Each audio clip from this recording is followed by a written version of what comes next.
Hello बच्चों, सबको मेरा नमस्कार। तो बच्चों आज हम लोग कुछ इम्पोर्टेंट सवाल लगाएंगे इलेक्ट्रिसिटी चैप्टर से। तो पहला क्वेश्चन देखिए, the following graph shows the variation of terminal potential difference V across a combination of 3 cells in a series to a resistor versus current I। एक ग्राफ दे रखा है V एंड I का, right. V and I का एक graph दे रखा है, कह रहा है calculate the EMF of each cell. Each cell का EMF निकालिए। दूसरा कह रहा है for what current I will the power dissipation of the circuit be maximum. Clear? तो you start your solution. Calculate the EMF of 3 cell. इसमें 3 cell है, there are 3 cells connected in series across combinations of 3 cells in series to a resistor R versus current I। V and I का graph है, 3 cell series में है और तीनों का graph ये है। तो ग्राफ्स को आपको स्टडी करना पड़ेगा।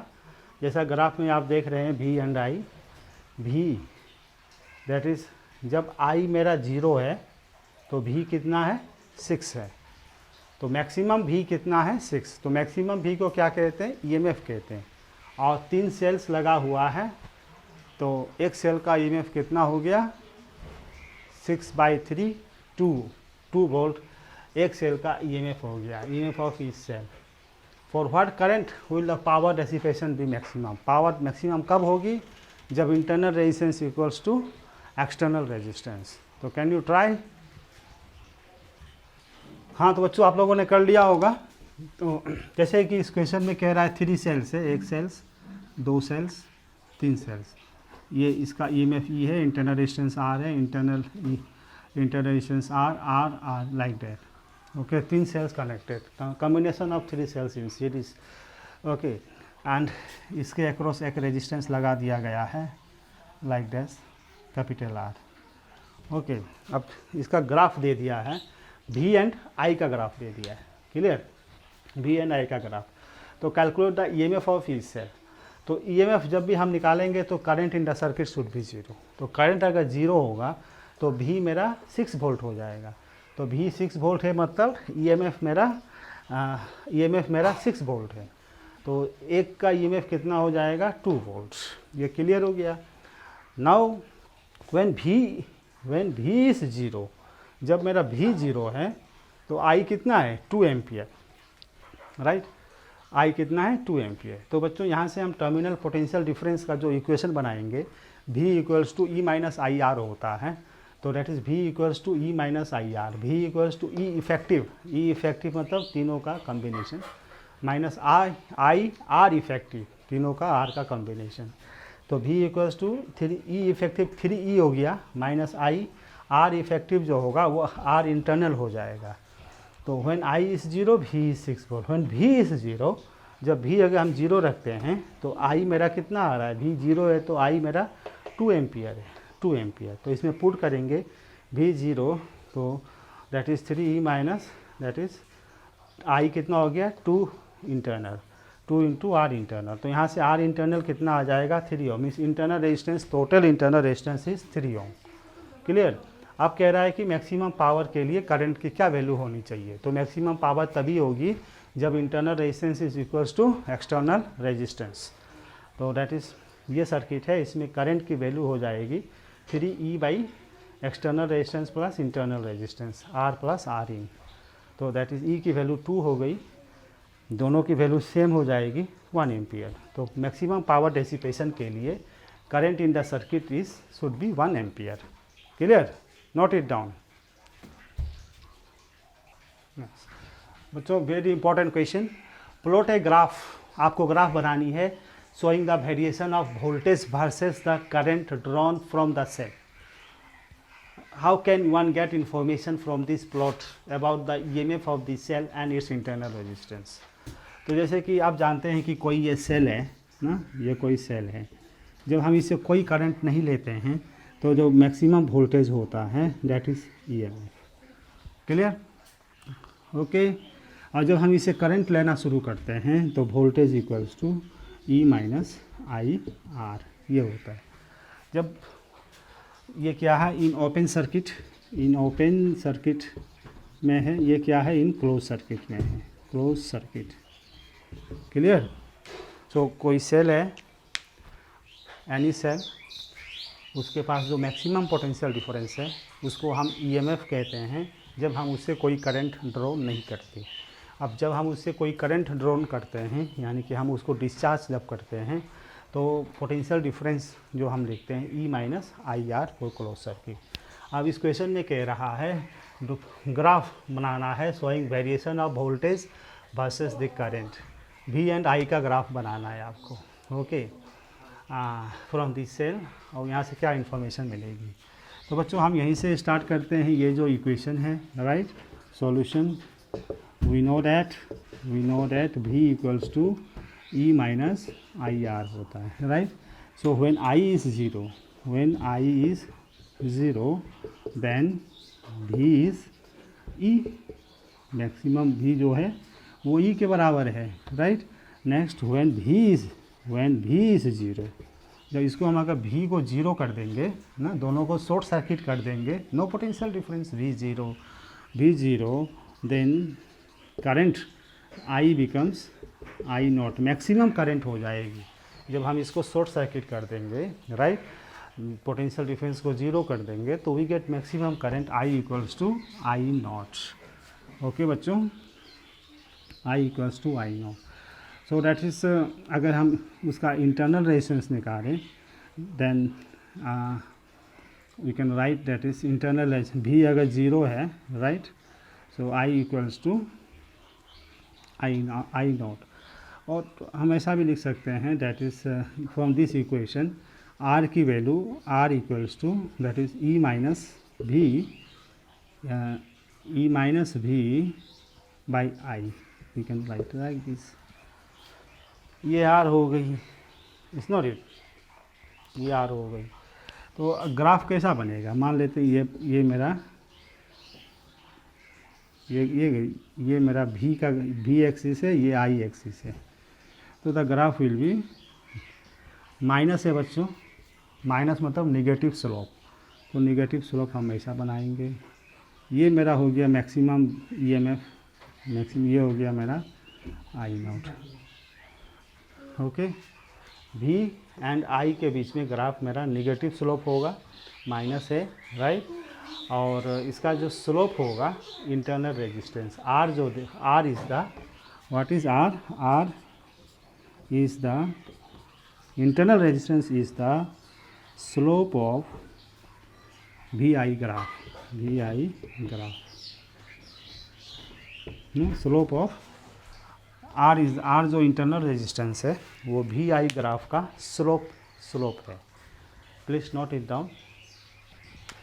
यस, तो बच्चों, so when v is zero, जब v मेरा ज़ीरो है I बिकम्स आई ज़ीरो, तो इस इक्वेशन को हम ऐसा भी लिख सकते हैं, internal resistance equals to that is E by I zero, E by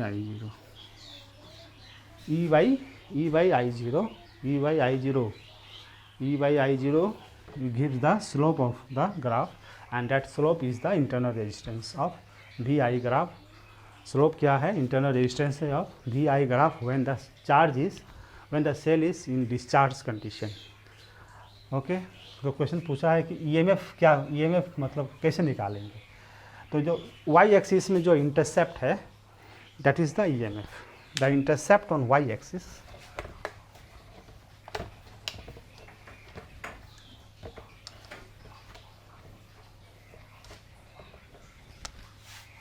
that is the intercept on y axis पे जो इंटरसेप्ट है is the EMF। The intercept on y axis, ये जो इंटरसेप्ट है यही मेरा EMF है। Note it down. हाँ, ये बच्चों next question, two cells of EMF 1.5 volt and 2 volt having internal resistance of 0.2 ohm and 0.3 ohm respectively are connected in parallel. Calculate the EMF and internal resistance of equivalent cell। कह रहा है दो sales हैं, एक sales आपका 1.5 volt है और दूसरा है आपका 2 वोल्ट। 2 वोल्ट। इंटरनल रेजिस्टेंस दे रखा है, they are connected in parallel, that is 1.5 volt and 2 volt. Internal resistance 0.2 ohm, इसका internal resistance 0.3 ohm, okay, are connected in parallel. इसका इक्विवेलेंट ईएमएफ क्या होगा? इस सेल के बदले हम कौन सा सेल लगाएंगे, लाइक दैट, ये इक्विवेलेंट क्या होगा, दैट इज ई इक्विवेलेंट कितना होगा, आर इक्विवेलेंट कितना होगा, ये क्वेश्चन है ना। तो स्टार्ट करिए, डू इट। तो वी नो द फार्मूला, क्या फार्मूला है बच्चों इक्विवेलेंट ईएमएफ का? इक्विवेलेंट ईएमएफ क्या फार्मूला है? E1/R1 plus E2/R2 by 1/R1 plus 1/R2.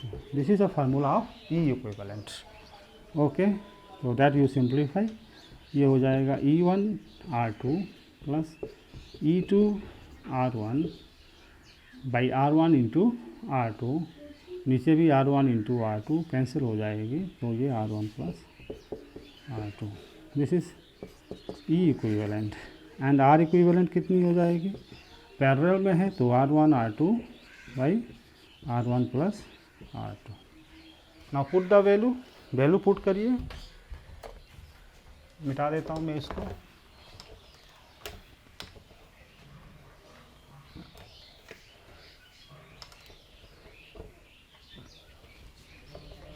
तो therefore E equivalent equals to E1 means 1.5, R2 मतलब 0.3 प्लस E2 मतलब 2 इंटू R1 मतलब 0.2, R1 plus R2 that is 0.2 plus 0.3, तो ये हो जाएगी दैट इज 1545, तो 0.45 plus 0.4 by 0.5 is not it, ये हो जाएगी कितना हो जाएगी, दैट इज 0.85 बाई 0.5, ये हो जाएगी ना बच्चों।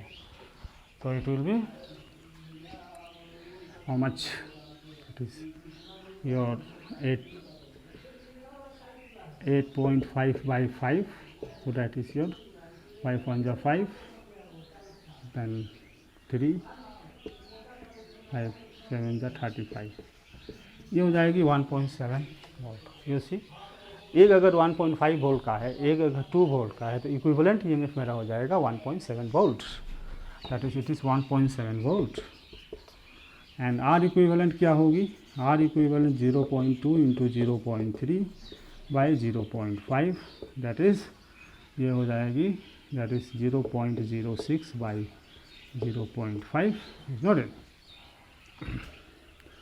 So it will be your how much, that is 0.6 by 5, okay, 0.6 by 5 कितना हो जाएगा, that is 0.51 times by 2 times ohm, that is 0.12 ohm, 12 ohm, clear, note it down।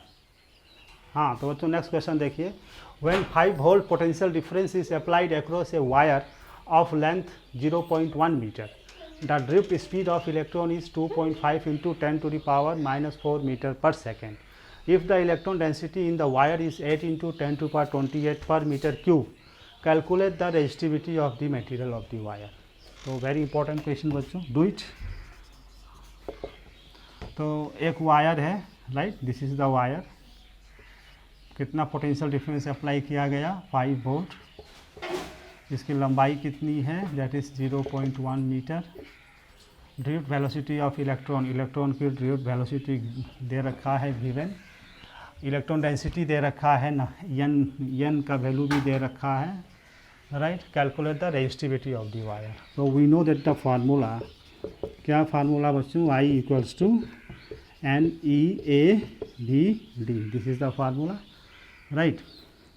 Also we know that I is equals to V by R, that we know, is not it. Also we know that R equals to rho L by A, that we know. तो इन तीनों फार्मूले से right आपको resistivity का मान निकालना है। You have to find the formula of resistivity. Clear? तो आई कैसे बनाएंगे? आई की मान ये भी होती है, आई की मान ये भी होती है। तो from 1 and 2 we can write V by R that is equals to NEA VD। Okay, ये होती है। क्लियर? अब हमको रेजिस्टिविटी निकालना है, तो यहीं से हम रेजिस्टिविटी का फार्मूला, मैं इसको मिटा रहा हूँ।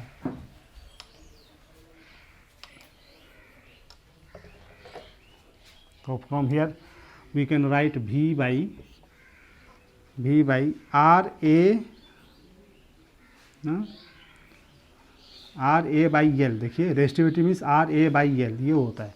तो R इंटू ए हमको मिल जा रहा है। तो पहले लिखिए V by N E V D equals to R A, ये मिल गया हमको। अब हमको L चाहिए, आर ए बाई एल चाहिए। तो हमने क्या किया, यहाँ भी इसको भी L से डिवाइड कर दिया, इसको भी L से हमने, मैं दोनों साइड किया, कोई प्रॉब्लम नहीं है।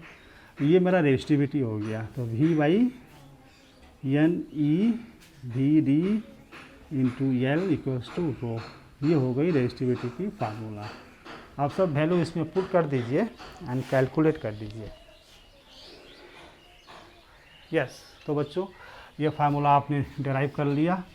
Resistivity equals to V by NEVDL। अब सबका वैल्यू दे रखा है, जस्ट पुट। पोटेंशियल डिफरेंस 5 दिया है, नंबर डेंसिटी 8 इंटू 10⁻28, इलेक्ट्रॉन का चार्ज 1.6 इंटू 10⁻19, ड्यूट वेलोसिटी दे रखा है 2.5 into 10⁻4, length of the wire is 0.1 metre.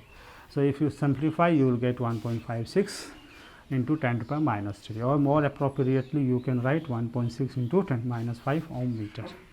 So this is very important question, note it down.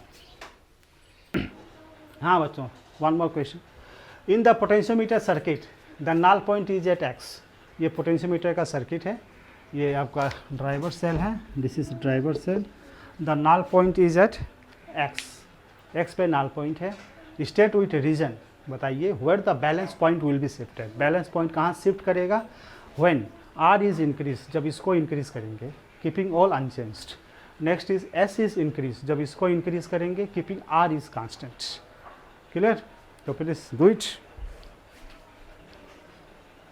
हाँ, तो बच्चों पहला क्वेश्चन है, अगर R को हम इंक्रीज करते हैं ना, if we increase the R then balance point कहाँ शिफ्ट करेगा? If where the balance point will be shifted when R is increased। तो R मतलब ये वाला, जब इसको इंक्रीज करेंगे तो बैलेंस पॉइंट पहले यहाँ मिला था, अब कहाँ चला जाएगा?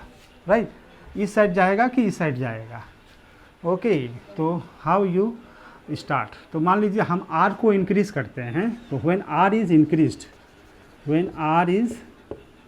increased, जब R को इंक्रीज करेंगे देन current in AB में current in AB will decrease, current AB में डिक्रीज कर जाएगा। Right, when the current will decrease, जब करंट डिक्रीज कर जाएगा, so potential gradient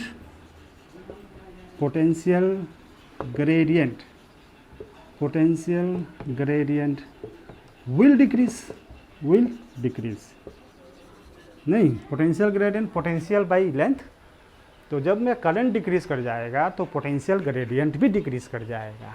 clear? Okay, तो जैसा कि हम जानते हैं क्या होता है, E इक्वल्स टू के इंटू एल, ये होता है ना, E इक्वल्स टू के इंटू एल। के इज़ द पोटेंशियल ग्रेडियंट ना, के इज़ पोटेंशियल ग्रेडियंट।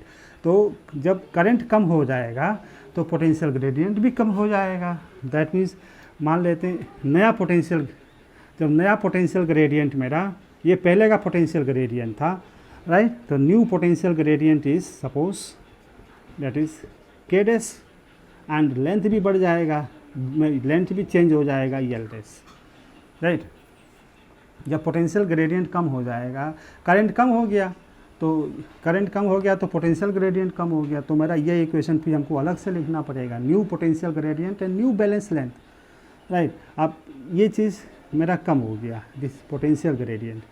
तो अगर इफ़ के डैश इज़ लेस देन के, if k dash is less than k, then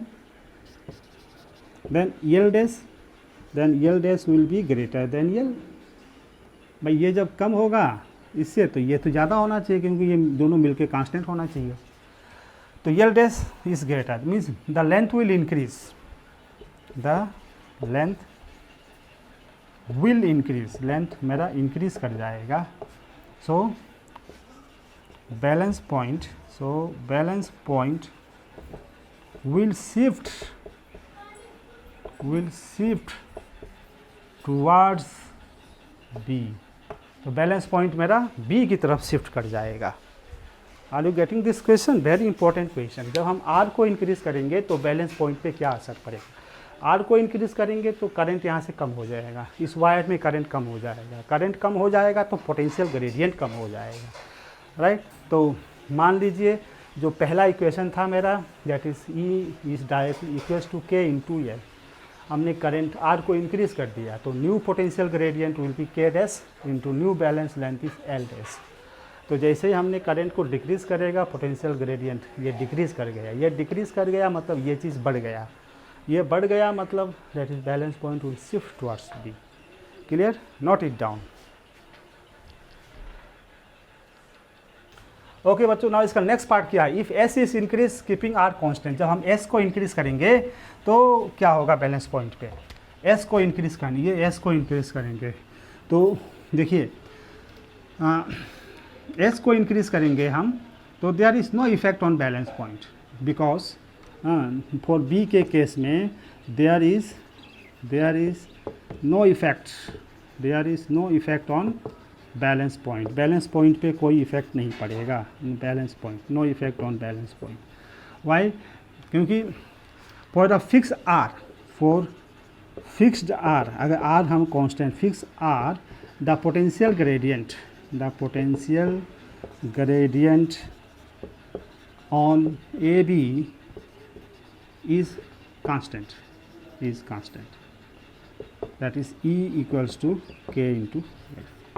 okay तो इस वायर पे जो पोटेंशियल ग्रेडियंट है वो कांस्टेंट रहेगा, क्योंकि R मेरा फिक्स है ना। तो S को हम चाहे इंक्रीज करें चाहे डिक्रीज करें, there is no effect on the balance point. तो बच्चों, these are the very important questions in this chapter. I think you like this video, please like share and subscribe it. पढ़ते रहिए। Thank you.